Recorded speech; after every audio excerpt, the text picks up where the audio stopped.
২৭তম BCS এর নিয়োগবঞ্চিত ১,১৩৭ জনের চাকরি ফিরিয়ে দেওয়ার নির্দেশ দিয়েছেন আপিল বিভাগ।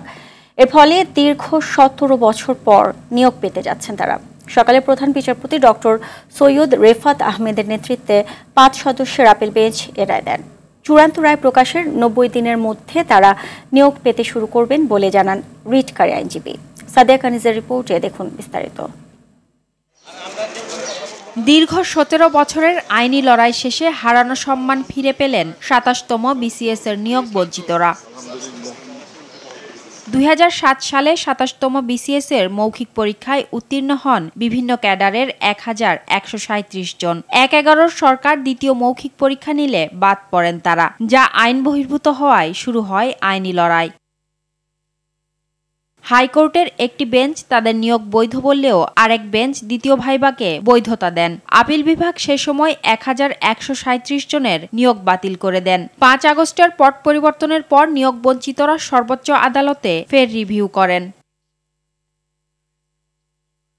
রাজনৈতিক কারণে আর কাউকে বৈষম্যের শিকার হতে হবে না বলে আশাবাদী মামলার আইনজীবীরা। মানুষের যে বিচার না চাওয়ার যে অনীহা তৈরি হয়েছিল, আজকে এই রায়ের মধ্যে দিয়ে বাংলাদেশের সকল মানুষকে এই মেসেজটা দেওয়া যায় যে ন্যায় বিচার করা শুরু হয়েছে। আপনারা দেখেছেন ৫ই আগস্টের পর থেকে, এবং ইনশাআল্লাহ এই ন্যায় বিচার যদি অব্যাহত থাকে মানুষের অধিকার প্রতিষ্ঠা হবে।